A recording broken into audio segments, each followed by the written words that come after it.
ان کی کوئی حیثیت نہیں تھی، بلکہ عرش و کرسی بھی اس بحر وحدت کے سامنے دو بلبلے تھے۔ وہ ذل رحمت وہ رخ کے جلوے کہ تارے چھپتے نہ کھلنے پاتے، سنہری ضربت اودی اطلس یہ تھان سب دھوپ چھاؤں کے تھے۔ وہ ذل رحمت وہ رخ کے جلوے کہ تارے چھپتے نہ کھلنے پاتے، سرکار دو عالم صلی اللہ علیہ وسلم کی رحمت کا سایہ اور سرکار کے رخ کے وہ رنگین جلوے تھے کہ تارے کبھی تو چمکتے تھے اور کبھی ان کی چمک ماند پڑ جاتی تھی۔ زربفت اور اودی اطلس یہ دو قیمتی کپڑے ہیں، یہ سرخ رنگ کے ہوتے ہیں جس میں چاندی کے تار بنے ہوئے ہوتے ہیں۔ چاندی کے تار بنا ہوا کپڑا جب آپ ہلائیں گے زربفت کا تو اس میں چاندی کا تار جب چمکے گا تو آپ کی آنکھ پر شعاع آئے گی، تو یہ تارے چمک بھی رہے تھے اور بند بھی ہو جاتے تھے۔ تو گویا دھوپ چھاؤں بھی ایک کپڑا ہے، اس میں بھی چاندی کے تار ہوتے ہیں، تو کبھی تو وہ روشن کسی زاویے سے آپ کو روشنی نظر آتی، کسی زاویے سے سیاہ نظر آتا ہے۔ آلات کہتے ہیں کہ وہ ذل رحمت وہ رخ کے جلوے کہ تارے چھپتے نہ کھلنے پاتے، سرکار دو عالم صلی اللہ علیہ وسلم کی نور کی تجلی میں یہ تارے چمکنا چاہتے تھے لیکن ان کی چمک بار بار مان پڑ جاتی تھی۔ گویا کہ یہ سنہری ضربفت ہے یا اودی اطلس ہے یا یہ سب راستے میں تھان بچھے ہوئے ہیں دھوپ چھاؤں کپڑے کے۔ چلا وہ سروے چما کرامہ نہ رک سکا سدرہ سے بھی داما، پلک جھپکتی رہی وہ کب کے سب اینوں سے گزر چکے تھے۔ چلا وہ سروے چما خرامہ، چمن میں سروے صحیح ایک پودا ہوتا ہے جس کا کہ قد و قامت سے تشبیہ دیتے ہیں شاعر اپنے محبوب کے قد و قامت کو، اس کے چلنے کو اعلیٰ فرماتے ہیں کہ سرکار کا چلنا اس حسین سروے صحیح قد و قامت کی طرح چلنا ہے کہ جب سرکار دو عالم صلی اللہ علیہ وسلم تشریف لے جا رہے تھے تو ایسا نہیں ہوا کہ سدرہ پہ رکے ہوں۔ سدرہ ایک مقام ہے عرش اعظم کے بعد، یہاں پر نوری مخلوق کی انتہا ہے۔ سیدنا جبرائیل علیہ السلام کا آخر مقام ہے، یہاں پر آ کے سیدنا جبرائیل علیہ السلام بھی رک گئے، سرکار دو عالم صلی اللہ علیہ وسلم لامقام میں تشریف لے گئے۔ تو یہ سروے چما، یہ چمن کا سر جب چلا، سدرہ بذات خود ایک بیری کا درخت ہے، اسی مناسبت سے آلات نے سروے چما کا لفظ استعمال کیا ہے کہ جب یہ سروے چما چلا، یہ چمن کا سر جب چلا تو سدرہ جو بیری کا درخت ہوتا ہے اس میں ہلکے سے کانٹے ہوتے ہیں جو دامن کو روک لیتا ہے، تو سدرہ نے روکنے کی کوشش کی لیکن نہیں روک سکا۔ چلا وہ سروے چما خرامہ، وہ خرامہ اس طرح چلا نہ رک سکا سدرہ سے بھی داما، کہ اس مقام سدرہ پہ بھی رکا نہیں۔ پلک جھپکتی رہی وہ کب کے، تمام ملائکہ اور نوری مخلوق کی انتہا تھی، ان کی پلکیں جھپکتی رہیں اور سرکار دو عالم صلی اللہ علیہ وسلم برق کی طرح سب این اور آ، یہ اور وہ، ادھر اور ادھر سب سے سرکار گزر کے مقام ملکوت سے آگے مقام جبروت میں تشریف لے گئے۔ چلا وہ سر میں چما خرامہ، نہ رک سکا سدرہ سے بھی داما، پلک جھپکتی رہی وہ کب کے سب این و آ سے گزر چکے تھے۔ دنیا میں یہاں سے بیت المقدس تک، مدینہ طیبہ مکہ مکرمہ سے بیت المقدس تک سرکار جب تشریف لے گئے تو براق کے متعلق یہ کہا جاتا ہے کہ براق کا ایک قدم وہاں تک جاتا تھا جہاں تک کہ انسان کی نگاہ جاتی ہے، ایک سیکنڈ میں 1,86,000 کلومیٹر جاتی ہے، جبکہ دوسری روایتوں میں یہ بھی ملتا ہے کہ سرکار دو عالم صلی اللہ علیہ وسلم 3 جگہ رکے۔ پہلے مدینہ منورہ میں سیدنا جبرائیل علیہ السلام نے عرض کی کہ حضور یہاں پر 2 رکعت نفل ادا فرما لیں کہ یہ آپ کی ہجرت کی جگہ ہے. پھر اس کے بعد سرکار دو عالم صلی اللہ تعالی علیہ وسلم بیت اللحم میں جہاں سے ابراہیم علیہ السلام کی پیدائشی جگہ ہے وہاں پر 2 رکعت نفل ادا کی اور تیسری سیدنا موسیٰ علیہ السلام کی قبر انور سے گزرے. 3 جگہوں پر سرکار رکے بھی اور نوافل بھی ادا کیے. مقام کیونکہ تبرکات کے مقام ہے ہمارے لیے تو یہ دلیل ہے کہ تبرکات کی جگہوں پر نفل پڑھنا بھی سرکار دو عالم صلی اللہ تعالی وسلم سے ثابت ہے. تو اب یہ کہ اتنی تیز سواری یہ اس کی رفتار ہے، ضروری نہیں کہ وہ اتنی تیز چلے، یہ اس کی رفتار کا اندازہ ہے، ورنہ اس کے لیے ایک قدم کا فاصلہ بھی نہیں تھا. براق کے لیے مکہ مکرمہ سے بیت المقدس تک 3,500 کلومیٹر ہے یا 3,000 کلومیٹر کا فاصلہ ہے، جبکہ اس کا ایک قدم حد نظر تک تھا، یعنی 1,86,000 میل تک اس کا ایک قدم تھا. یہ اس کی رفتار تھی. سرکار دو عالم صلی اللہ تعالی وسلم براق پر تشریف لے گئے. جھلک سی ایک قدسیوں پر آئی، جھلک سی ایک قدسیوں پر آئی، ہوا بھی دامن کی پھر نہ پائی، سواری دولہا کی دور پہنچی، بارات میں ہوش ہی گئے تھے، تھکے تھے روح الامی کے بازو، چھٹا وہ دامن کہاں وہ پہلو، رکاب چھوٹی امید ٹوٹی، نگاہ حسرت کے بلبلے تھے. جھلک سی قدسیوں پہ آئی. فرشتوں نے دیکھا تو صحیح، لیکن کیسے دیکھا؟ ان پر ایک جھلک سی آئی. ہوا بھی دامن کی پھر نہ پائی. پھر سرکار دو عالم صلی اللہ علیہ وسلم کی دامن کی جو ہوا تھی وہ بھی دوبارہ نہیں ملی. سواری دولہا کی دور پہنچی، بارات میں ہوش ہی گئے تھے. بارات میں جو باراتی تھے وہ تو سرکار دو عالم صلی اللہ علیہ وسلم کے نور میں ایسے مست ہوئے کہ ان کو پتہ ہی نہیں چلا. ایک جھلک آئی، اسی جھلک میں یہ بیگانے ہو گئے، مستانے ہو گئے. ایک جھلک دیکھی انہوں نے. پھر اس کے بعد دولہا کی دامن کی ہوا بھی نہیں پائی. اب جو ساتھ چل رہے تھے سیدنا روح الامی، اب ان کا کیا حال ہوا؟ تھکے تھے روح الامی کے بازو. سرکار کی رفتار کے سامنے سیدنا روح الامی کے بازو اس رفتار کا مقابلہ نہ کر سکے. چھوٹا وہ دامن ان کے ہاتھ سے سرکار دو عالم صلی اللہ علیہ وسلم کا ساتھ چھوٹ گیا. کہاں وہ پہلو، کہاں وہ ساتھ چلنا. رکاب چھوٹی، جو رکاب پکڑی تھی وہ بھی چھوٹ گئی. امید ٹوٹی. ہم اس صنعتوں کی طرف نہیں گئے، ورنہ چھوٹی ٹوٹی، رکاب، امید، تھکے تھے، چھوٹا تھا، کہاں. یہ سب الفاظ میں اگر ہم جائیں گے تو 244 صنعتیں ہیں. ایک ایک شعر میں 22 23 صنعتیں ہیں. اگر کبھی موقع ملا تو ہم ان صنعتوں کی ایک ایک کی تفصیل بھی بیان کریں گے، اور ان صنعتوں میں سے کون سی صنعتیں پائی جاتی ہیں. یہ فصاحت و بلاغت میں پڑھائی جاتی ہیں. بلاغت کی 244 صنعتیں ہیں. اور شاعر جب صنعتوں کا استعمال کرتے ہیں تو اعلیٰ حضرت نے صرف ظہر کی محفل کے بعد عصر سے پہلے تقریباً آدھا گھنٹہ اس میں سر آرام بھی فرماتے تھے، گھر والوں کو بھی ٹائم دیتے تھے. بعض روایتوں میں آیا کہ اذان اور جماعت کے درمیان، اور بعض روایتوں میں آیا کہ ظہر اور عصر کے درمیان یہ 67 شعر لکھے ہیں. تو یہ تکلفاً نہیں ہے. یہ ایک ہوتی ہے آمد، ایک ہوتی ہے عورت. عورت ہے کہ آدمی سوچ سوچ کے وزن قافیہ ملاتا ہے اور شعر لکھتا ہے. ایک ہوتا ہے کہ شاعر اپنے جذبات اس کو خود بخود لکھنے پر آمادہ کر دیتے ہیں، خود بخود لفظ آ جاتے ہیں اور خود بخود اس کے منہ سے شعر نکلنے لگتے ہیں. روش کی گرمی کو جس نے سوچا، دماغ سے ایک ببو کا پھوٹا، خرد کے جنگل میں پھول چمکا، دہر دہر پیڑ جل رہے تھے،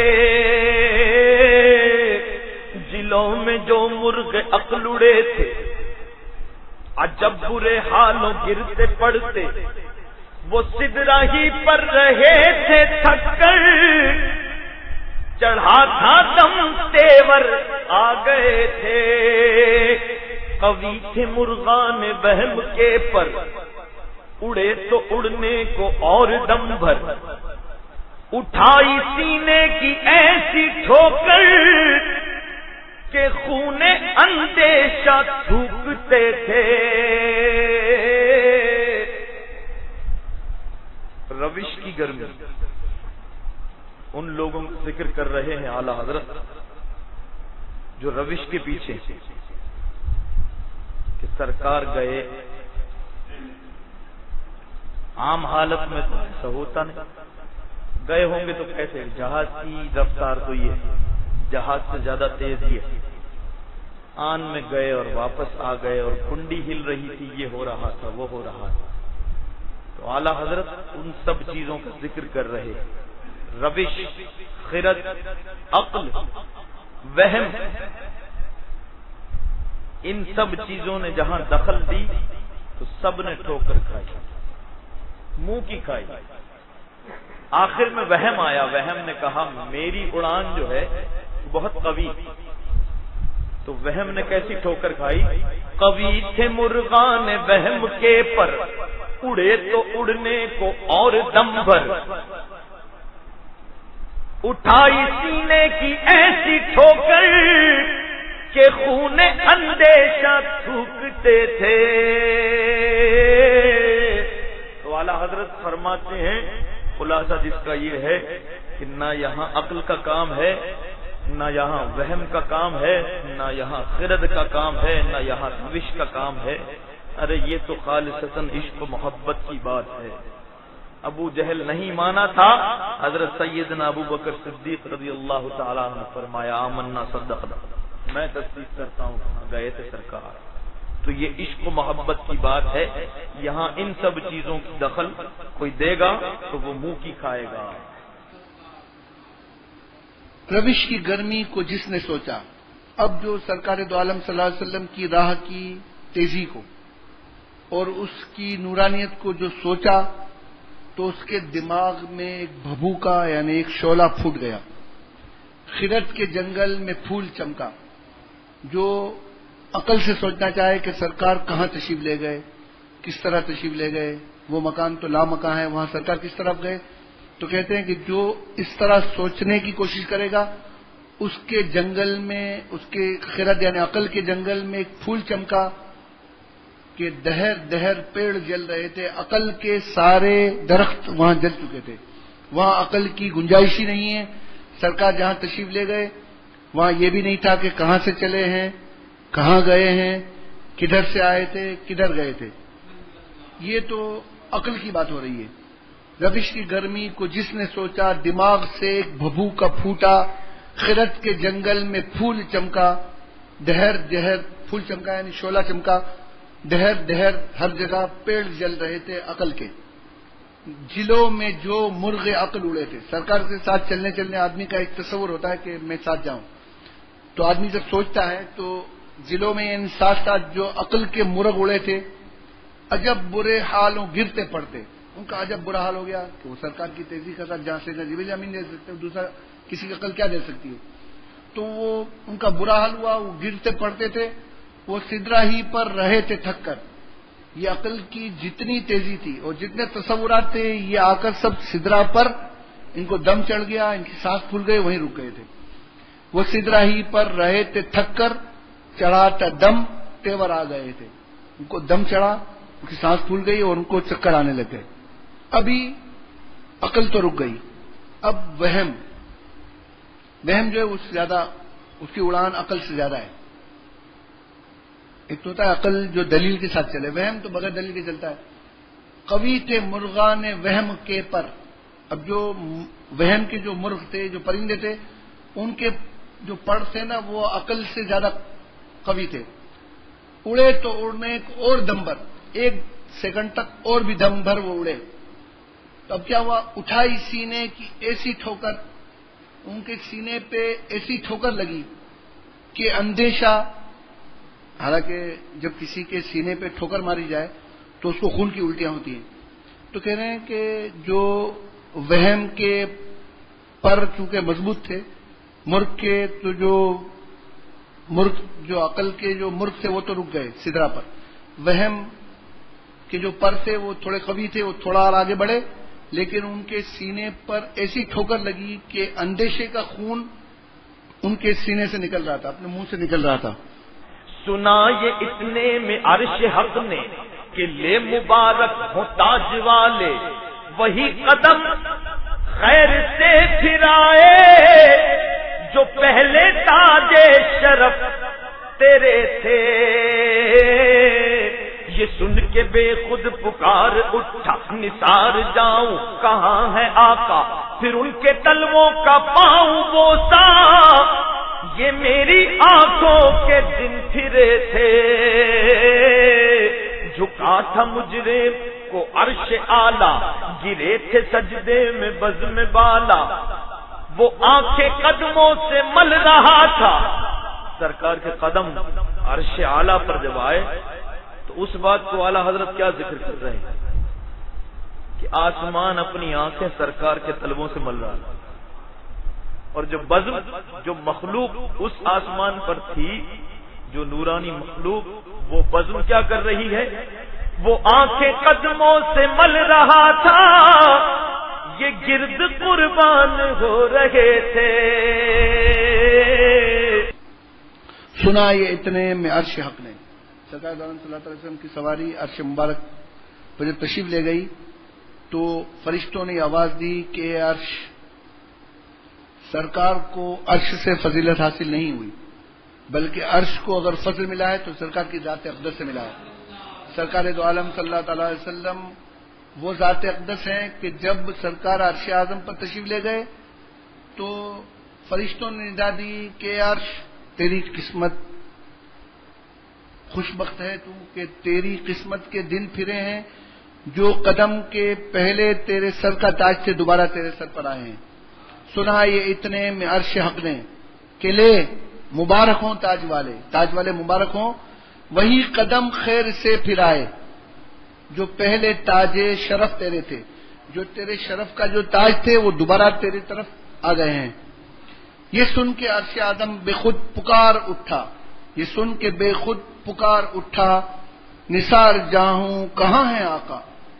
ایک تجلی پڑی اور اس کے بعد اس کو بھی کچھ نظر نہیں آیا. یہ سن کے بے خود پکار اٹھا, نثار جاؤں کہاں ہے آقا. پھر ان کے تلووں کا پاؤں بوسا, سرکار کے تلووں کا مجھے بوسا ملے. یہ میری آنکھوں کے دن پھرے تھے. جھکا تھا مجرے کو عرش اعلیٰ, عرش اعلیٰ سرکار کی تعظیم کو جھک گیا تھا. گرے تھے سجدے میں بزم بالا, تمام نورانی مخلوق سجدے میں تھی. سرکار دو عالم صلی اللہ علیہ وسلم کو سجدہ کر رہی تھی. یہ عرش اعظم سرکار کے قدموں سے آنکھیں مل رہا تھا اور یہ تمام مخلوق جو نورانی تھی سرکار کے ارد گرد قربان ہو رہے تھے. جھکا تھا مجرے تعظیم کو عرش اعلیٰ, گرے تھے سجدے میں بزم بالا. یہ آنکھیں قدموں سے مل رہا تھا, وہ گرد قربان ہو رہے تھے. ضیائیں کچھ عرش پر یہ آئیں کہ ساری قندیلیں جھلملائیں. حضور خورشید کیا چمکتے, چراغ منہ اپنا دیکھتے تھے.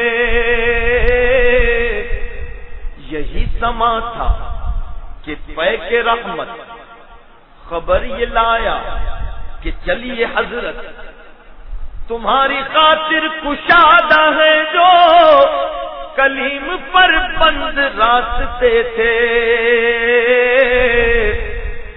بڑھ اے محمد قریب و احمد, قریب آ سرور ممجد. نثار جاؤں یہ کیا ندا تھی, یہ کیا سما تھا, یہ کیا مزے تھے. ضیائیں چمک کچھ روشنیاں عرش پہ آئیں کہ عرش کی ساری قندیلیں جھل ملائیں, مان پڑ گئیں. سرکار کے چہرے انور کی وہ روشنی تھی کہ عرش اعظم کی قندیلیں ان کے سامنے مان پڑ گئیں. حضور ایک خورشید کیا چمکتے. قندیل کچھ بھی ہو, ایک چراغ ہے جو ایک کانچ کے اندر یا موتیوں کے اندر چمک رہا ہے. آخر ہے تو چراغ نا. سورج کے سامنے اس کی کیا حیثیت ہے. اگر کہتے ہیں ضیائیں کچھ عرش پر ایسی آئیں کہ اس کی ساری قندیلیں جھل ملا گئیں. حضور خورشید کیا چمکتے. سورج کے سامنے کیا چمکے گی. یہ چراغ اپنا منہ دیکھ رہے تھے کہ ہم کہاں چمک سکتے ہیں اس نورانی چہرے مبارک کے سورج کے سامنے. یہی سما تھا کہ پیک رحمت، اللہ تعالی کی طرف سے رحمت کا ایک منادی آیا. وہ یہ خبر لایا کہ حضرت آپ چلیے. عرش اعظم پر سرکار رونق افروز ہیں. پیغام یہ لایا کہ چلیے حضرت. اللہ تعالیٰ کی طرف سے سرکار دو عالم صلی اللہ تعالی وسلم کو حدیث شریف میں آتا ہے کہ ادنو یا احمد، اے احمد قریب ہو. ادنو یا مبارک، اے مبارک قریب ہو. ادنو یا خیر البریہ، مختلف الفاظ حدیث شریف میں آئے ہیں. تو اللہ فرماتے ہیں کہ یہی عرش اعظم پر مسند نشینی کا سما تھا کہ رحمت کا پیغام دینے والا یہ پیغام لایا کہ چلیے حضرت آپ تشریف لائیے. تمہاری خاطر وہ رستے کھلے ہیں جو کہ کلیم پر بند تھے. سیدنا موسیٰ علیہ السلام نے اللہ تعالیٰ سے عرض کی کہ رب ارنی انظر الیک، کہ اللہ مجھے اپنا جلوہ دکھا. اللہ تعالیٰ کی طرف سے یہ کہا گیا کہ لن ترانی. تو اللہ تعالیٰ کی شان ہے کہ کہیں تو جو طلب کر رہا ہے اس کو کہہ دیا جاتا ہے کہ تم دیکھ نہیں سکتے، کیونکہ صرف محبوب علیہ السلام کی آنکھیں ہی ہیں جو میرا جلوہ دیکھ سکتی ہیں. تمہاری خاطر کشادہ ہیں جو کلیم پر، کلیم سیدنا موسیٰ علیہ السلام کا لقب ہے، بند راستے تھے. جو سیدنا موسیٰ علیہ السلام کو جن راستوں پہ نہ چلنے دیا گیا، جو سیدنا موسیٰ علیہ السلام پر دیدار الہی کے راستے بند تھے، وہ آپ کے لیے کھلے ہوئے ہیں. ندا کیا تھی؟ بڑے محمد قری اور احمد. اے محمد آپ آگے بڑھیے، قری ہو ادنو یا احمد. اعلیٰ فرماتے نا نارش من انی ذاہب میں مہمانی ہے، نہ لطف ادنو یا احمد نصیب لن ترانی ہے. تو یہاں ندا دی گئی کہ ادنو یا احمد. تو اللہ فرماتے ہیں کہ اے محمد آپ آگے بڑھیے، اے محمد آپ قریب آئیے. قریب آ سرور ممجد، اے عظمت والے بادشاہ اور ایک عزت والے محبوب آپ آگے بڑھیے. نثار جاؤں، یہ کیا ندا تھی، یہ کیا سما تھا، یہ کیا مزے تھے.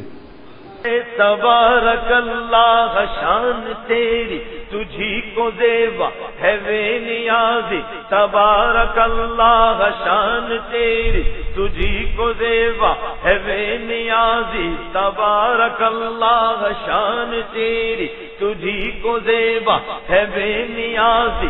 کہیں تو وہ جوش لن ترانی، کہیں تقاضے وصال کے تھے. اب اللہ فرماتے ہیں تبارک اللہ شان تیری تجھی کو زیبا ہے بے نیازی. اللہ بے نیاز ہے، اللہ صمد ہے، اسی کی شان تبارک اللہ ہے. کہیں تو وہ جوش لن ترانی، کہیں تو لن ترانی کا جوش ہے، اور کہیں تقاضے وصال کے تھے، اور کہیں خود بلایا جا رہا ہے. خرد سے کہہ دو کہ سر جھکا لے. اعلیٰ حضرت کہتے ہیں عقل کو کہو گے اب سر جھکا لے، عقل کا کام نہیں ہے.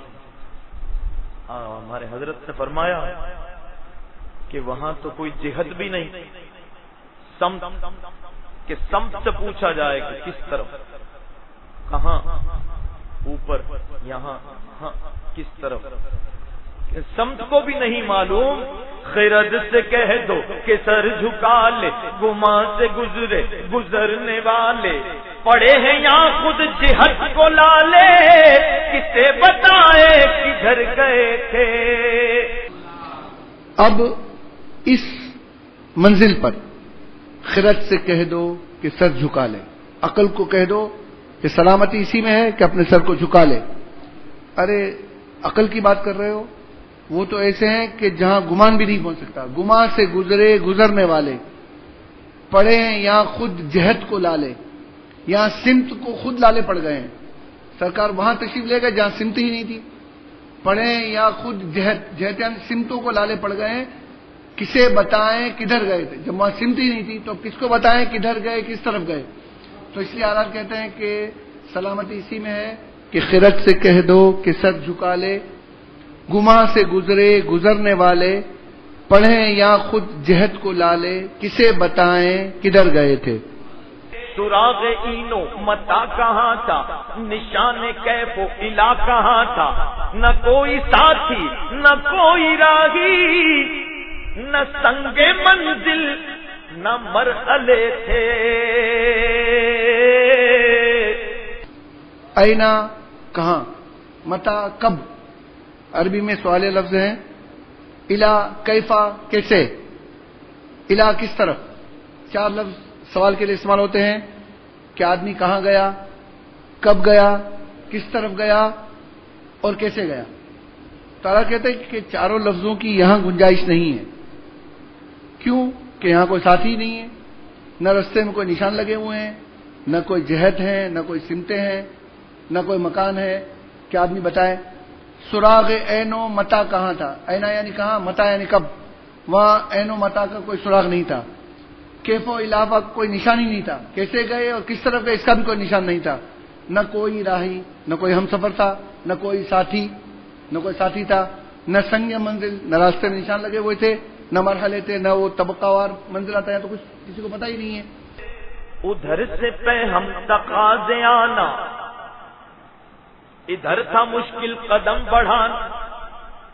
ادھر سے پہ ہم تقاضے آنا, ادھر تھا مشکل قدم بڑھانا. جلال و ہیبت کا سامنا تھا, جمال و رحمت ابھارتے تھے. بڑھے تو لیکن جھجک سے ڈرتے, حیا سے جھکتے, ادب سے رکتے. جو قربانی کی روش پہ رکھتے تو لاکھوں منزل کے فاصلے تھے. پر ان کا بڑھنا تو نام کو تھا, حقیقتاً فعل تھا ادھر کا. تنزلوں میں ترقی افزا, دنا تدلا کے سلسلے تھے. ادھر سے پہ ہم تقاضے آنا, اللہ تعالیٰ کی طرف سے تقاضے ہو رہے تھے ایک ادن یا احمد. اور سرکار دو عالم صلی اللہ علیہ وسلم ہیبت اور جلالت اور شرم و حیا سے قدم بڑھانا مشکل ہو رہا تھا. تو جلال و ہیبت تو یہ کہہ رہے تھے کہ قدم نہ بڑھایا جائے, لیکن جمال و رحمت یہ کہتے تھے کہ جب جمال ہے اور رحمت ہے تو آگے بڑھا جائے. آلات ان دونوں کے تقاضے بیان کر رہے ہیں کہ ادھر سے پہ ہم تقاضے آنا, ادھر سے پہ ہم تقاضے ہو رہے تھے, ادھر تھا مشکل قدم بڑھانا. اس کی وجہ کیا تھی, جلال و ہیبت کا سامنا تھا, جمال و رحمت ابھارتے تھے. بڑھے تو لیکن جھجکتے ڈرتے. سرکار صلی اللہ علیہ وسلم قریب ہوئے لیکن جھجکتے ہوئے, ڈرتے ہوئے, حیا سے جھکتے, ادب سے رکتے. جو قرب انہی کی روش پر رکھتے, اگر انہی کی چال پر قرب رہتا تو لاکھوں منزل کے فاصلے تھے, تو لاکھوں کروڑوں سال لگ جاتے, مقام دنا فتر اللہ تک نہ پہنچ سکتے. لیکن پر ان کا بڑھنا تو نام کو تھا, ان کا بڑھنا صرف نام کا تھا. حقیقتاً فعل اللہ تعالیٰ کا, فائل حقیقی اللہ تعالیٰ تھا. تنزلوں میں ترقی افزا.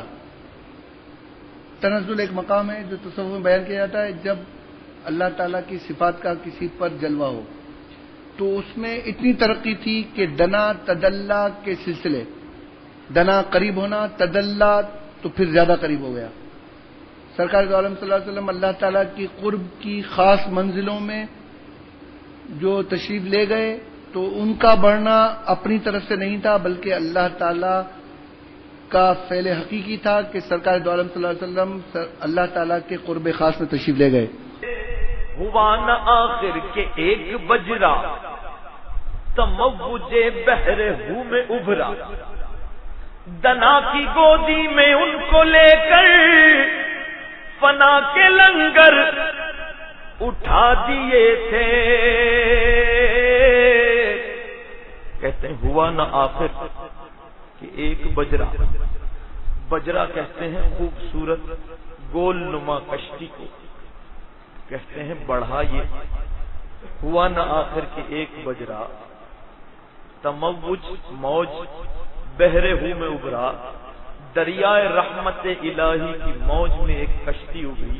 استعارہ ہے یہ، استعارہ استعمال کرتے ہوئے اعلیٰ حضرت فرماتے ہیں کہ وہ کشتی دریائے رحمت الہی کی موج میں ابھری، اور پھر کیا ہوا؟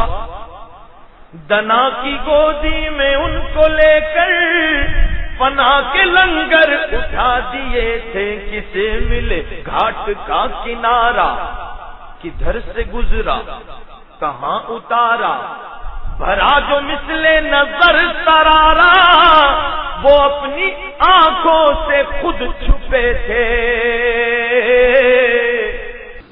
ہوا نہ آخر ایک وقت آیا کہ ایک بجرا، بجرا کہتے ہیں ایک ایسی کشتی جس میں ایک آدمی بیٹھ سکے، چھوٹی کشتی، لیکن یہ کشتی بڑی بڑی موجوں کا اور سمندروں کا مقابلہ نہیں کر سکتی۔ تو اس سما میں ایک بجرا آیا جو بحر ہو، اللہ تعالی کی ذات وحدت کے موجوں سے ایک بجرا آیا، سرکار کو اس نے اپنی گود میں لیا، اور سرکار دنا کی گود میں بیٹھ کر تدلا کی ذات میں گم ہو گئے تھے، اللہ تعالیٰ کی بقا سے باقی ہو گئے تھے، اللہ تعالیٰ کی ذات میں فنا ہو گئے۔ ہوا نہ آخر کہ ایک بجرا تموج بحر ہو میں ابھرا، دنا کی گودی میں ان کو لے کر فنا کے لنگر اٹھا دیے تھے۔ جو اپنے محبوب کی ذات میں فنا ہو جاتا ہے اس کو ہمیشہ کے لیے بقا مل جاتی ہے۔ کسے ملے گھاٹ کا کنارہ، اس سمندر کا کنارہ کس کو مل سکتا ہے؟ کدھر سے گزرا کہاں اتارا، سرکار کہاں سے گزرے اور سرکار کی منزل کون سی تھی؟ بھرا جو مثل نظر ترارا، جب سرکار پر وہ نورانی بارشیں ہوئیں تو سرکار کے متعلق ہم کیا بتائیں، سرکار خود اپنی آنکھوں سے چھپ گئے تھے۔ بھرا جو مثل نظر ترارا، وہ اپنی آنکھوں سے خود چھپ گئے تھے۔ اٹھے جو قصر دنا کے پردے، کوئی خبر دے تو کیا خبر دے، وہاں تو جا ہی نہیں دوئی کی، نہ کہہ کے وہ بھی نہ تھے، ارے تھے۔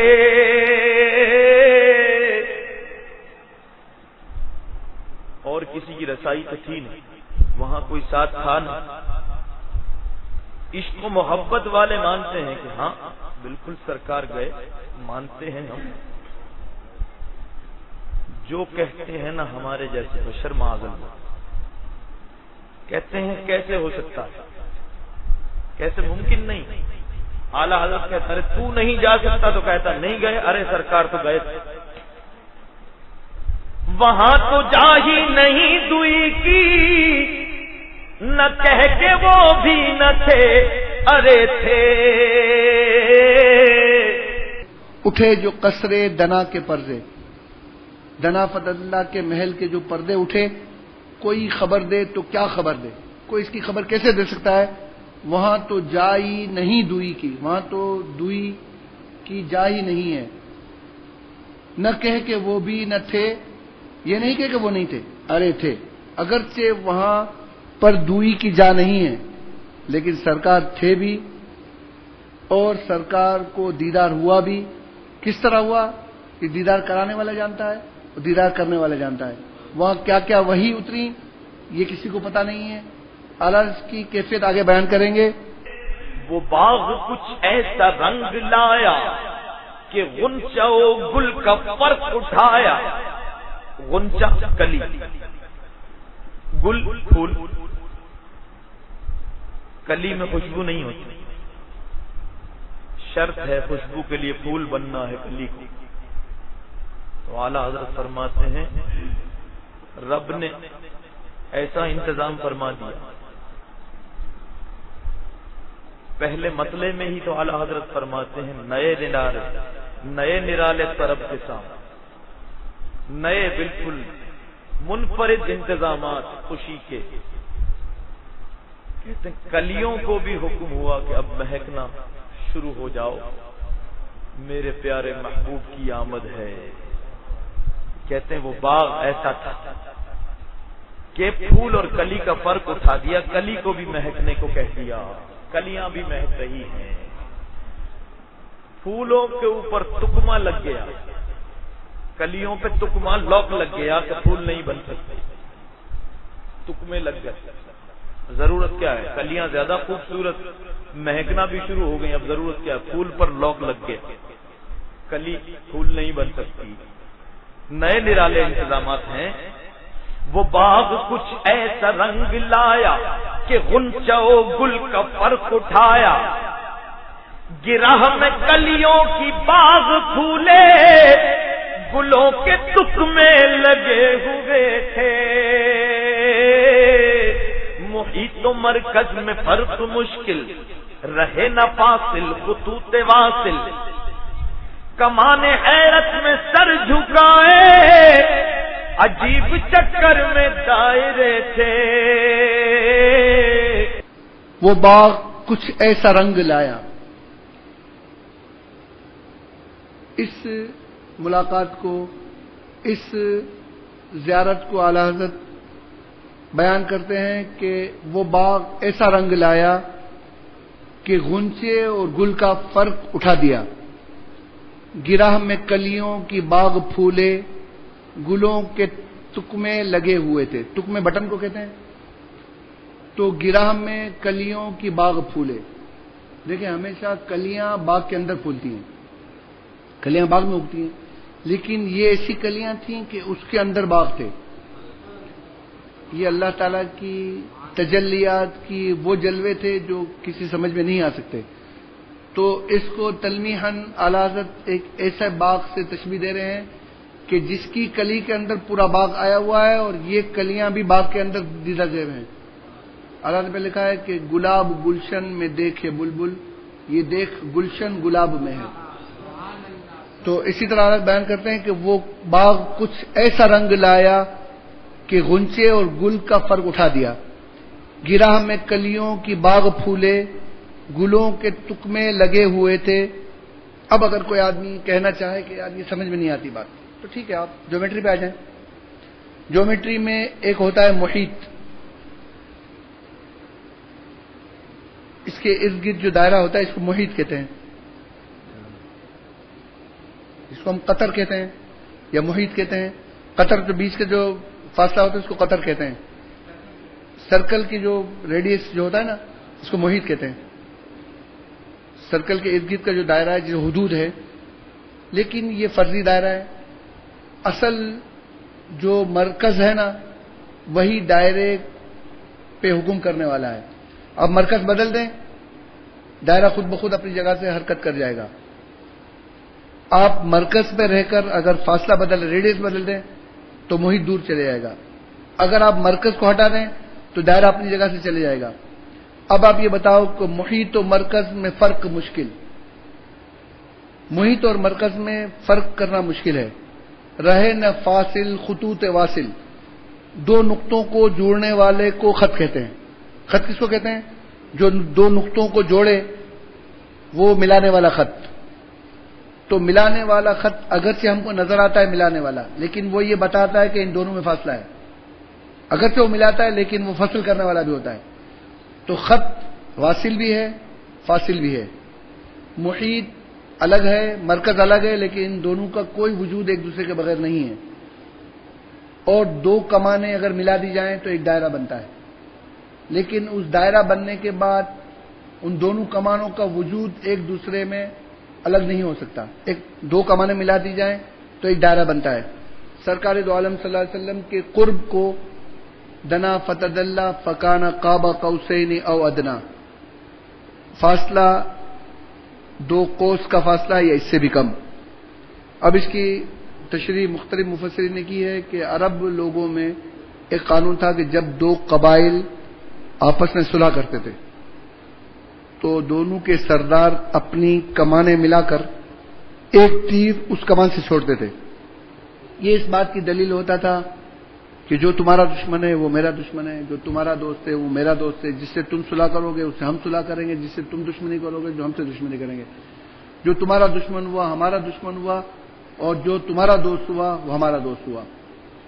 مفسرین نے کہا ہے کہ اللہ تعالی نے سرکار کو وہ مقام دیا کہ جو سرکار کا دشمن ہے وہ اللہ تعالیٰ کا دشمن ہے، جس نے اللہ تعالیٰ سے دوستی کی اس کے لیے لازم ہے وہ سرکار سے محبت کرے۔ ایسا نہیں ہو سکتا کہ آدمی اللہ کا دوست ہو اور سرکار سے دشمنی کرے۔ حجاب اٹھنے میں لاکھوں پردے، ہر ایک پردے میں لاکھوں جلوے، عجب گھڑی تھی کہ وصل و فرقت جنم کے بچھڑے گلے ملے تھے۔ حجاب اٹھنے میں لاکھوں پردے، اب تجلی کے حجاب اٹھتے ہیں۔ بظاہر تو ہم کو نظر آ رہا ہے کہ ایک حجاب اٹھا، لیکن اس حجاب اٹھنے کے اندر پھر لاکھوں پردے ہیں، ہر ایک پردے میں لاکھوں جلوے، ہر ایک پردے میں لاکھوں جلوے ہیں۔ احادیث میں آتا ہے کہ رف پر جب سرکار تشریف لے گئے تو مختلف نور کے دریاؤں سے گزرے، سرکار مختلف 70,000 حجاب سے گزرے، ہر حجاب میں سرکار کو خوش آمدید کہا گیا، اور تمام حجابات کو اٹھا کر سرکار کو تجلیاں دکھائی گئیں، نورانی مخلوق نے سرکار کی دستبوسی کی۔ تعالیٰ فرماتے حجاب اٹھنے میں لاکھوں پردے، ہر ایک پردے میں لاکھوں جلوے، عجب گڑی تھی کہ وصل و فرقت، بشر کا اس مقام پر پہنچنا ممکن نہیں، کسی بشر کا اللہ تعالیٰ کا دیدار کرنا سوائے سرکار کے ممکن نہیں۔ اس آنکھ کو یہ طاقت ہی نہیں کہ اللہ تعالیٰ کے دیدار کا جلوہ کر سکے۔ تو فرقت اور وصل کس کو کہتے ہیں؟ ملنے کو۔ فرقت کس کو کہتے ہیں؟ دور ہونے کو۔ وصل اور فرقت آپس میں نہیں مل سکتے۔ ریل کی جو دو پٹریاں ہیں اگر وہ صحیح بچھائی گئیں تو کبھی ملیں گی نہیں، اسی طرح جو متضاد چیزیں ہوتی ہیں وہ کبھی ملتی نہیں ہیں۔ وصل ملنا اور فرقت جدا ہونا، یہ جب سے پیدا ہوئے ہیں یہ الگ الگ تھے، لیکن یہاں آ کر جو چیزیں ممکن عمومی طور پر نہیں تھی یہ بھی یہاں ممکن ہو گئی کہ بندہ اپنے رب کا دیدار کرے۔ حجاب اٹھنے میں لاکھوں پردے، ہر ایک پردے میں لاکھوں جلوے، عجب گھڑی تھی کہ وصل و فرقت، وصل ملنا، فرقت جنم کے بچھڑے جو ابتدائی خلقت سے الگ الگ ہیں اب یہاں پر گلے مل گئے۔ زبان سوکھی دکھا کے موجیں تڑپ رہی تھی کہ پانی پائیں، بھور کو یہ ذوق تشنگی تھا کہ حلقے آنکھوں میں پڑ گئے تھے۔ زبان سوکھی دکھا کے موجیں تڑپ رہی تھیں کہ پانی پائیں، اس وقت کی کیفیت یہ تھی کہ موجیں خود پیاسی تھیں، ان کی زبانیں باہر آئی ہوئی تھیں۔ یہ تخیلات کی ایک زمین بتا رہے ہیں کہ اس وقت انسان کی عقل وہاں نہیں پہنچ سکتی، انسان کی عقل کی جو موجیں ہیں وہ خود پیاس ہو کر اپنی زبانیں باہر آئی ہوئی تھیں، اور بھور کو اتنی کمزوری آ گئی۔ بھور کہتے ہیں جو پانی کے اندر ایک چکر گھومتا ہے جو کہ ڈبو کے لے جاتا ہے، تو وہ خود اتنا کمزور ہو گیا کہ ایسے لگتا ہے کہ اس کی آنکھوں میں ہلکے پڑ گئے ہیں۔ جب کسی آنکھوں میں ہلکے پڑتے ہیں تو دائرے بن جاتے ہیں۔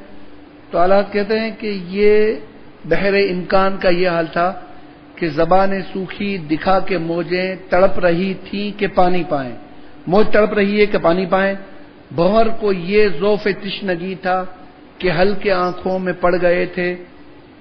وہی ہے اول، وہی ہے آخر، وہی ہے باطن، وہی ہے ظاہر، اسی کے جلوے اسی سے ملنے، اسی سے اس کی طرف گئے تھے۔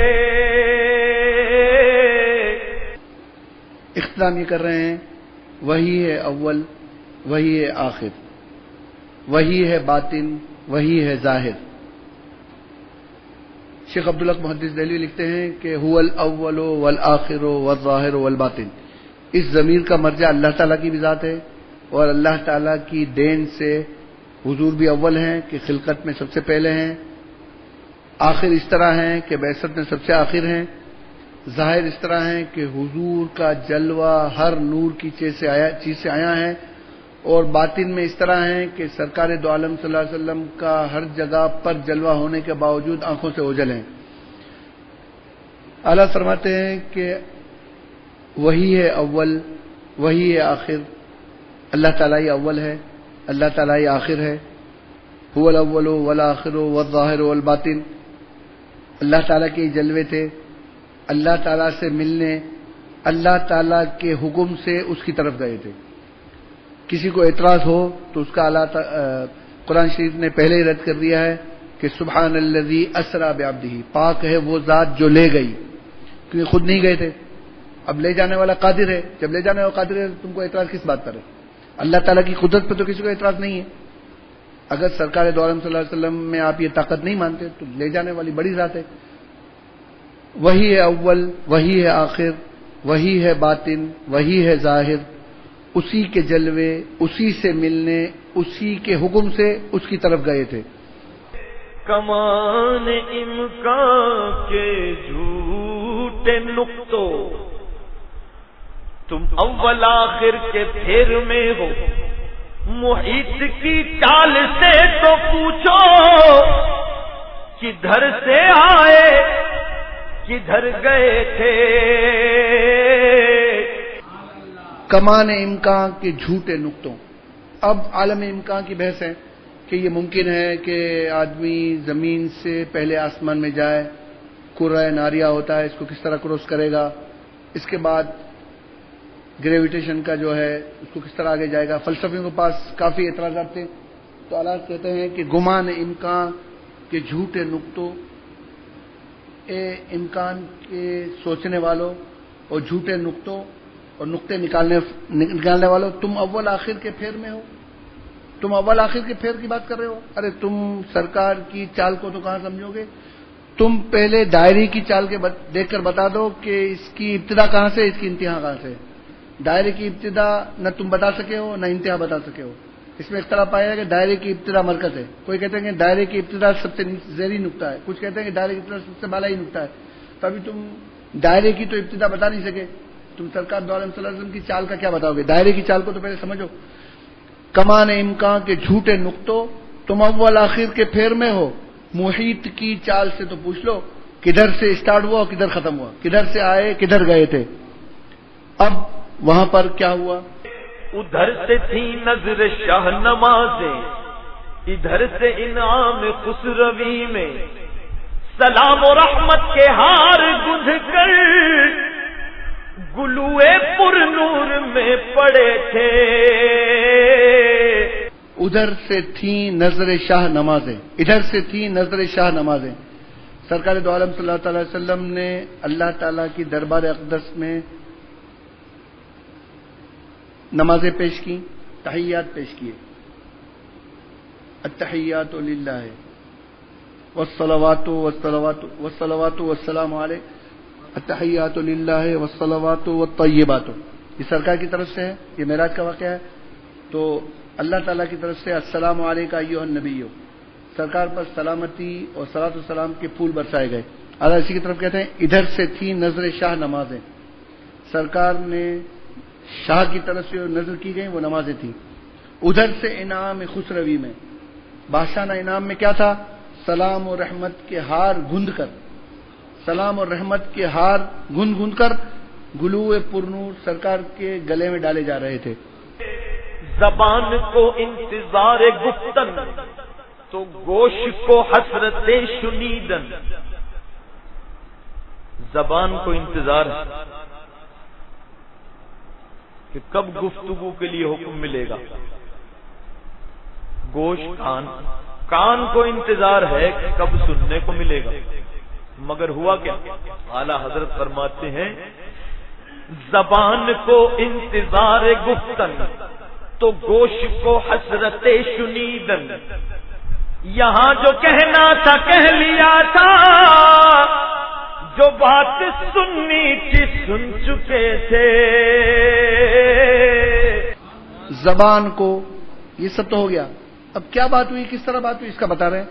زبان کو انتظار گفتن، سرکار کی زبان مبارک انتظاری کرتی گئی کہ میں کچھ کہوں، لیکن بولنے کا موقع ہی نہیں ملا، کیونکہ جو کچھ بولا گیا اور جو کچھ بتایا گیا وہ زبان کے واسطے اور کان کے واسطے کے بغیر بتایا گیا. زبان کو انتظار گفتن، زبان کو انتظار رہ گیا کہ کچھ بولے، تو گوش کو حسرت شنیدن، اور کان اس حسرت میں رہے کہ کچھ سنے. یہاں جو کہنا تھا کہہ لیا تھا، یہاں جو کہنا تھا وہ کہہ بھی لیا تھا، جو بات سننی تھی سن چکے تھے. قرآن شریف میں اس کو گیا فَأَوْحَى إِلَىٰ عَبْدِهِ مَا أَوْحَى، تو رحمان نے اپنے بندے پر وحی کی جو کی. یہ تشریح نہیں کی گئی، اس کو بند رکھا گیا ہے. تو وہ جانے جس نے وحی کی اور وہ جانے جس پر وحی کی گئی. جب اللہ تعالیٰ خود مخلوق کو نہیں بتانا چاہتا، اسی لیے اس کو مبہم کہا گیا کہ فَأَوْحَى إِلَىٰ عَبْدِهِ مَا أَوْحَى، تو اللہ تعالیٰ نے اپنے بندے پر وحی کی جو کی. تب کون کیسے جان سکتا ہے؟ جب اللہ تعالیٰ نہ بتانا چاہے تو کون جان سکتا ہے؟ وہ برج بطحا کا ماہ پارا، بہشت کی سیر کو سدھارا. جنت کی سیر کو گئے، اعلیٰ حضرت فرماتے ہیں جنت کی قسمت کا ستارہ چمک گیا. وہ برج بطحا کا ماہ پارا، بہشت کی سیر کو سدھارا. چمک پہ تھا خلد کا ستارہ. کیوں چمک پہ تھا خلد کا ستارہ؟ چمک پہ تھا خلد کا ستارہ کہ اس قمر کے قدم گئے تھے. وہ برج بطحا کا ماہ پارا، بہشت کی سیر کو سدھارا. اب سرکار دو عالم صلی اللہ علیہ وسلم مکان لا مکان سے واپس جنت کی سیر کو تشریف لا رہے ہیں. اب جنت کی کیا کیفیت تھی؟ وہ برج بطحا، مکہ شریف کے، مدینہ شریف کے برج کا چاند جب جنت کی سیر کو گیا، چمک پہ تھا خلد کا ستارہ. یہ نہیں ہوا کہ سرکار کو جنت پہ جانے سے شرف حاصل ہوا، بلکہ جنت کی قسمت کے ستارہ اوج پر تھا کہ اس قدم کے، اس قمر کے قدم گئے تھے. وہ برج بطحا کا ماہ پارا، بہشت کی سیر کو سدھارا. چمک پہ تھا خلد کا ستارہ کہ اس قمر کے قدم گئے تھے.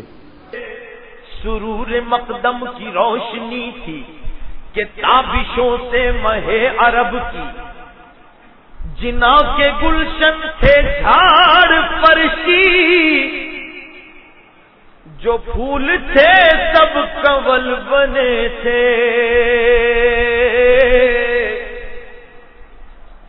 جنت میں تشریف لے گئے تو کہتے ہیں سرور مقدم کی روشنی تھی کہ تابشوں سے مہے عرب کی. کیا ہوا؟ روشنی تھی وہاں. کہتے ہیں جنا کی گلشن سے جھاڑ فرشی. جھاڑ کہتے ہیں بہت تیز روشنی کو، ایسی روشنی کہ جہاں آنکھیں نہ ٹک سکیں. کہتے ہیں تیز روشنی کا سما تھا خوشی کے مارے. جنا کے گلشن، جنت کے باغ، جنت کے باغوں میں تیز روشنی کا سما تھا. جھاڑ فرش تیز روشنی کا سما تھا کہ آنکھیں نہ ٹک سکیں. ایسی روشنی کہاں سے آ رہی تھی روشنی؟ تو کہتے ہیں جو پھول تھے سب کمل بنے تھے. جنت کے باغ میں جتنے پھول تھے کہتے ہیں سب کمل بن گئے تھے.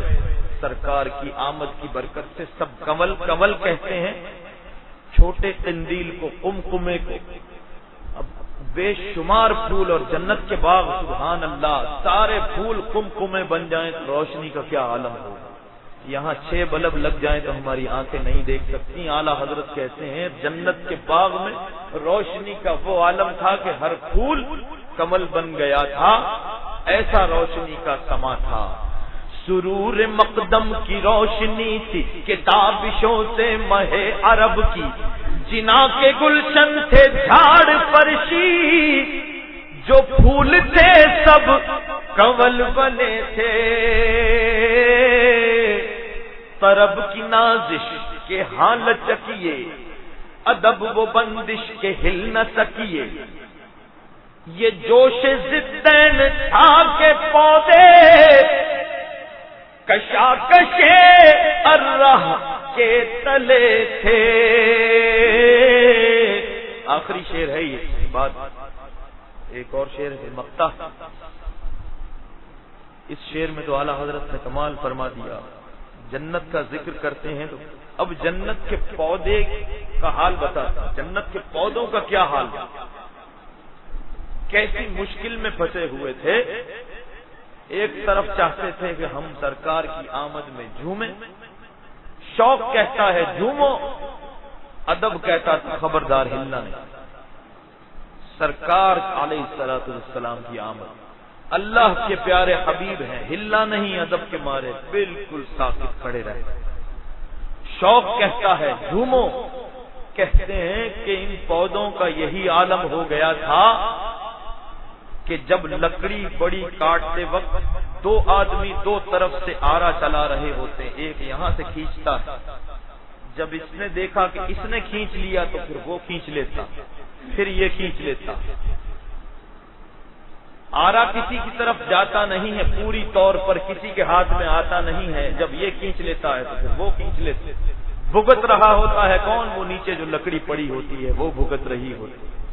اس چال کو کہتے ہیں کشاکش، اور الرہ کہتے ہیں آرے کو، کہتے ہیں اس آرے کے تلے جو لکڑی ہوتی ہے جو بھگت رہی ہوتی ہے، اس وقت وہی ان پودوں کا حال تھا کہ شوق یہاں سے کھینچ رہا تھا، ادب یہاں سے کھینچ رہا تھا۔ طرب کی نازش کے ہاں لچکیے، ادب وہ بندش کے ہل نہ سکیے، یہ جوش ضدین تھا کے پودے کشاکشے الرہ کے تلے تھے۔ طرب کی نازش کے ہاں لچکیے، خوشی یہ کہہ رہی تھی، خوشی اس پر ابھار رہی تھی کہ ناچو۔ جب کوئی مہمان آتا ہے، کوئی محبوب آتا ہے تو خوشی کہتی ہے کہ ناچو گاؤ۔ تو جنت کے پودوں کی کیا کیفیت تھی؟ جنت کے پودوں کی کیفیت یہ تھی کہ خوشی ان کو کہہ رہی تھی کہ ناچو، لیکن ادب وہ بندش تھی، ادب باندھ رہا تھا کہ ہلنا مت۔ ایک جذبہ کہہ رہا ہے کہ ناچو، دوسرا جذبہ کہہ رہا ہے کہ ادب یہ ہے کہ بالکل مت ہلنا۔ تو گویا کہ کسی زمانے میں درختوں کاٹنے کے لیے ایک آرا ہوتا تھا جس کو دو آدمی چلاتے تھے، اگر پہلے ایک آدمی چھوڑتا تھا تو دوسرا کھینچتا تھا تو آرا چلتا تھا، جب دوسرا چھوڑتا تھا تو آرا اس طرف جاتا تھا، اسی طرح آرا چلتا تھا۔ لیکن اگر دونوں طرف برابر کا ہو تو ساکت ہوتا ہے۔ یعنی یہ جنت کے پودے جو ساکت کھڑے ہوئے ہیں نا، یہ ایسے نہیں کہ ان کو خوشی نہیں ہوئی، لیکن کیا ہوا ہے کہ ان کو خوشی تو یہ کہہ رہی ہے کہ ناچو، لیکن ادب کہہ رہا ہے کہ ہلو نہیں۔ جب دونوں طرف آرے کے برابر طاقت ہو تو آرا خاموش ہو جاتا ہے۔ تعالیٰ کہتے ہیں کہ طرب کی نازش کے ہاں لچکیے، ادب وہ بندش کے ہل نہ سکیے۔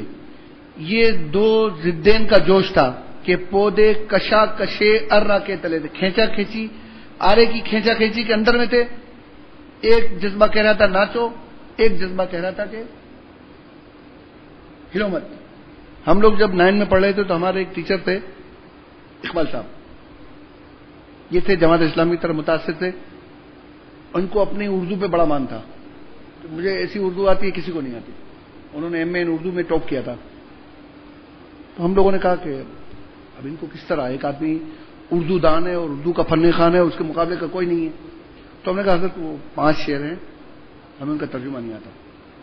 کہا وہ لکھ کے دے دو، کوئی مسئلہ ہی نہیں، شعر تو میں غالب کے شعر اس طرح چٹکی بجاتے ہیں، میں اقبال کے شعر، کوئی مسئلہ ہی نہیں ہے۔ ہم نے ان کو 5 شعر لکھ کے دیے، اس میں ایک ہی شعر یہ تھا، طرب کی نازش کے ہاں لچکیے، ادب و بندش کے ہل نہ سکیے۔ وہ دوسرے دن آئے، بولے یار تمہارے لکھنے میں تو غلطی نہیں ہوئی؟ نہیں بالکل یہی شعر، نہیں کچھ مسئلہ ہے، میری سمجھ میں نہیں آ رہا۔ ایک ہفتے بعد بولا بھائی ایک ہفتہ اور دے دو۔ ایک ہفتے بعد وہ 5واں شعر ہے نا، بولے میں کچھ بھی نہیں بتا سکتا. پھر ہم نے کہا کہ یہ آلات کے شعر ہیں. پھر کہا کہ اس کا مطلب بتاؤ. ان کو مطلب بتایا. جب ان کو مطلب بتایا نا, انہوں نے بولا مجھے دیوان لا کے دو. دیوان لا کے دیا, سنی ہو گئے صرف آلات کے شعر پڑھ کر. سنی ہونے کے بعد ہماری فیئر ویل پارٹی تھی, اس میں سنی وہابیت کا جھگڑا ہوا تھا, تو ان کا نام آتا تھا کہ یہ بریلویوں کے پسے پشت یہ ہیں. صرف آلات کے اشعار میں یہ خوبی ہے کہ اگر کوئی سمجھنے والا ہو اور اس کا ذوق رکھتا ہو تو سنی ہو جائے گا, بشرطے کہ وہ ذوق رکھتا ہو, بھلے وہ ہمارا والا نہ ہو. طرب کی نازش کہ ہاں لچکیے, ادب و بندش کہ ہل نہ سکیے, یہ جوش زدین تھا کہ پودے کشا کشے ارہ کے تلے تھے. خدا کی قدرت کے چاند ہنس کے کروڑوں منزل میں جلوہ کر کے ابھی نہ تاروں کی چھاؤں بدلی کہ نور کے تڑکے آلیے تھے. ٹھیک ہے, اب سرکار دو عالم صلی اللہ علیہ وسلم واپس تشریف لائے. جو زنجیر کے ہل رہی تھی وہ ہل رہی تھی, بستر گرم تھا, جو پانی سرکار نے وضو فرمایا تھا جو بہہ رہا تھا وہ بہہ رہا تھا. اب اس کی کیا وجہ تھی؟ دیکھیں, ہم لوگ ایک چیز چل رہی ہے, ایک مشین ہے, فیکٹری میں مشین چل رہی ہے, بجلی چلی گئی, اب کیا ہوگا؟ وہ مشین وہیں رک جائے گی جب تک کہ بجلی نہیں آئے گی, وہ چکر نہیں مارے گی. وہ مشین وہیں رکا رہے گا جب تک کہ بجلی نہیں آئے گی. سرکار دو عالم صلی اللہ علیہ وسلم کائنات کی جان ہے. بجلی کیا چیز ہے؟ سرکار دو عالم صلی اللہ علیہ وسلم کے صدقے میں ہی ساری زندگی ہے, ساری حیات جو ہے سرکار کے صدقے میں. جب سرکار تشریف لے گئے کائنات کا پورا عمل رک گیا. سرکار تشریف لائے, زنجیر نے ہلنا شروع کر دیا, بستر کی گرمی باقی تھی, گرمی باقی رہی, جو پانی بہ رہا تھا اسے بہنا شروع کر دیا. خدا کی قدرت کے چاند حق کے کروڑوں منزل میں جلوہ کر کے سرکار کروڑوں منزل میں گئے. ایک ایک منزل کے درمیان لاکھوں سال کا فاصلہ تھا. سرکار یہ سب زیارتیں کر کے سب جگہ تشریف لے جا کر جب واپس لائے, ابھی نہ تاروں کی چھاؤں بدلی. ابھی تاروں کی چھاؤں نہیں بدلی تھی. یعنی تاروں کی ایک چمک ہوتی ہے, ایک چمک اور دوسری چمک کے درمیان جو اندھیرا ہوتا ہے یہ بھی بدلا نہیں تھا. ابھی نہ تاروں کی چھاؤں بدلی کہ نور کے تڑکے آ لیے تھے. سرکار واپس دوبارہ دنیا میں تشریف لے آئے. اب اعلی حضرت ایک نبی رحمت شفیع امت رضا پہ للہ ہو عنایت, اسے بھی ان خلعتوں سے حصہ جو خاص رحمت کے وہاں بٹے تھے, ہمیں بھی ان خلعتوں سے حصہ جو خاص رحمت کے وہاں بٹے تھے. ثنائے سرکار ہے وظیفہ, قبول سرکار ہے تمنا, نہ شاعری کی ہوس نہ پرواہ, روی تھی کیا کیسے قافیے تھے.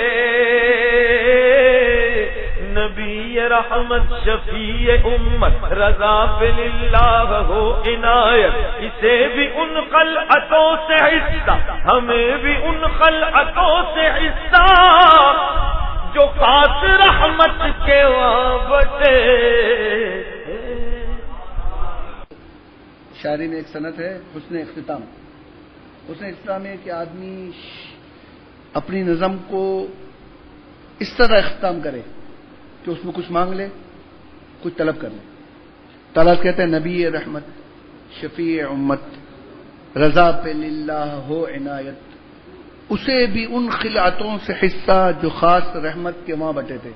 جب آدمی کسی مہمان کو بلاتا ہے تو اپنے غلاموں کو اچھے کپڑے پہناتا ہے, غلاموں میں لباس بانٹے جاتے ہیں. تو سرکار دو عالم صلی اللہ علیہ وسلم معراج پر تشریف لے گئے. اس وقت جو خلعتیں بادشاہ اپنے جو درباری ہوتے ہیں ان کو جو دیتا ہے وہ کپڑے نہیں کہے جاتے, وہ خلعت کہی جاتی ہیں. تو بادشاہ کے ہاں جب کوئی محبوب یا کوئی مہمان آتا ہے, یا بادشاہ کی شادی ہوتی ہے, شہزادے کی شادی ہوتی ہے, کوئی خوشی کا موقع آتا ہے, تو بادشاہ خاص لباس بنا کر سب کو بانٹتا ہے. تو اللہ کریم ہے, آپ اس کے محبوب ہیں, آپ وہاں تشریف لے گئے تھے, تو نبی رحمت, آپ تو رحمت والے نبی ہیں, آپ امت کے شفیع ہیں، رضا پر بھی کچھ عنایت ہو جائے، اسے بھی ان خلعتوں سے کچھ تھوڑا سا حصہ مل جائے جو خاص رحمت کے وہاں بٹے تھے، اب انکساری کر رہے ہیں۔ ثناء سرکار ہے وظیفہ۔ اعلیٰ حضرت نے کبھی بھی کسی دولت مند کی تعریف کے لیے کوئی شعر نہیں لکھا۔ نواب